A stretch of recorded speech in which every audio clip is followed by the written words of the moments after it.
Halo semuanya, di sini kami akan melakukan wawancara terhadap usaha UMKM. Usaha ini terdapat di Unimed pada Fakultas Ekonomi. Langsung saja. Kuy.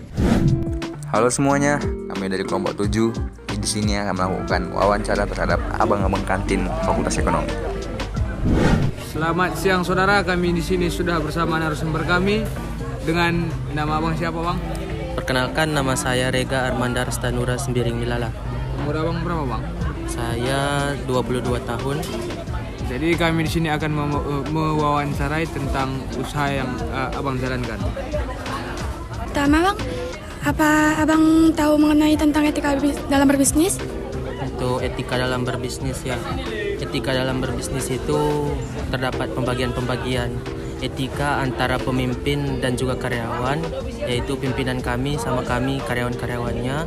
Yang kedua ada etika berbisnis antara kami karyawan terhadap konsumen.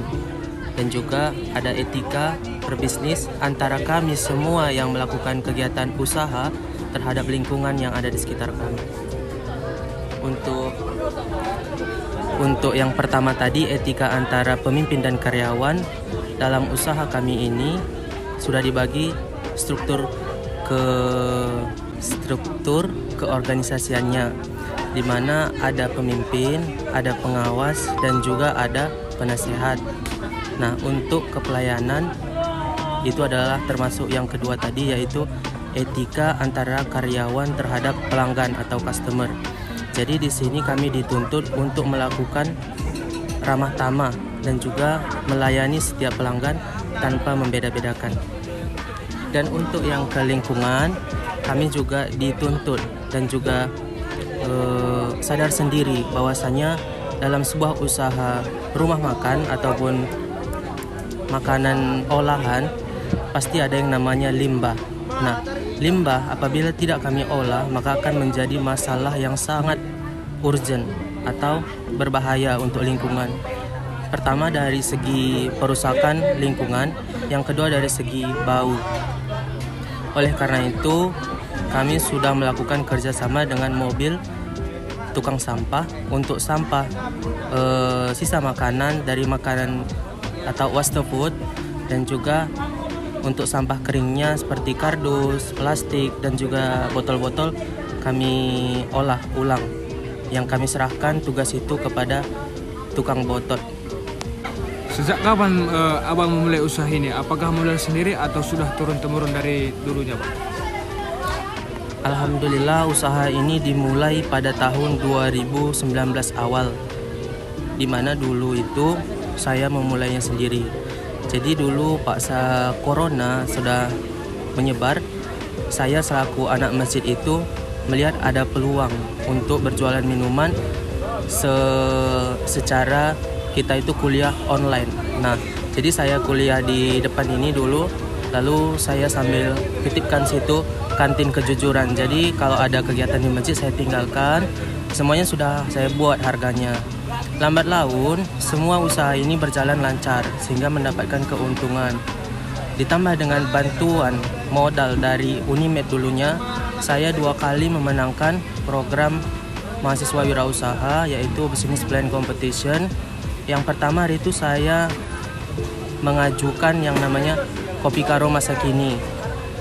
Kopi dari Tanah Karo, yaitu kopi kahwa yang diberikan sentuhan kuliner Karo dipadukan gitu. Nah, jadi lambat laun tadi udah terbantu dengan modal sampai saya beli styling dan lain semua, sampai sekarang ini berarti udah ada 3 tahun. Bagaimana abang memberikan harga kepada konsumen atau pelanggan setiap hari? Untuk harga, karena kita berada di lingkungan kampus, tentu harga sangat menjadi prioritas bagi seluruh konsumen kita. Karena kita ketahui seluruh customer kita itu adalah mahasiswa. Tidak tertutup kemungkinan juga para pegawai dan orang-orang yang berkunjung. Terlebih ini adalah lingkungan masjid yang sering dikunjungi oleh orang-orang dari luar. Jadi dalam penentuan harga yang kami lakukan itu adalah harga yang cocok untuk mahasiswa. Apa menu yang best seller dari sebuah usaha dagang yang abang jalankan? Untuk menu yang best seller di makanan itu kami ada nasi ayam penyet. Untuk minuman itu ada teh manis dingin. Jika boleh tahu bagaimana pendapatan abang dalam seharinya dalam menjalankan usaha bang? Nah, untuk pendapatan dalam sehari itu ada yang namanya pendapatan kotor dan ada yang namanya pendapatan bersih. Untuk pendapatan kotor kita itu sekitar 2 juta.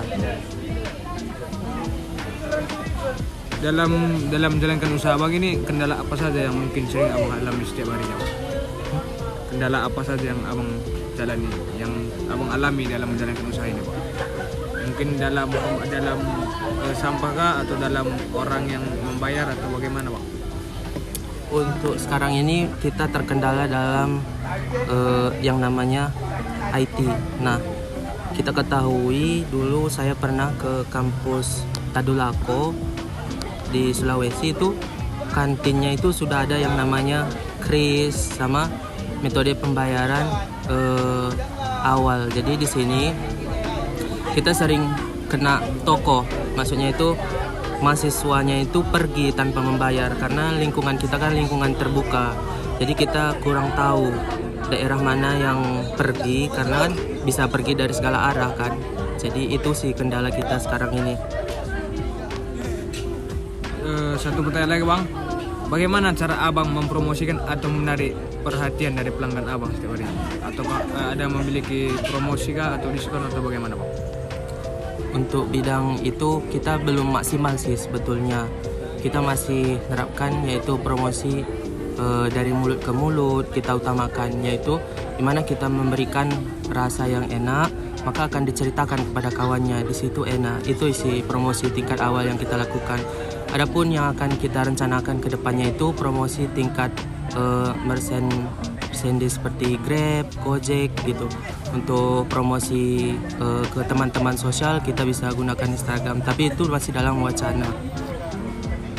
Terima kasih atas waktunya, sudah memberikan waktu dan meluangkan waktu untuk wawancara yang singkat ini bang.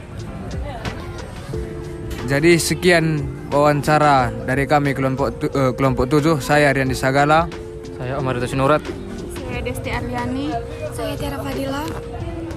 Kami mengucapkan terima kasih dan sampai jumpa kembali.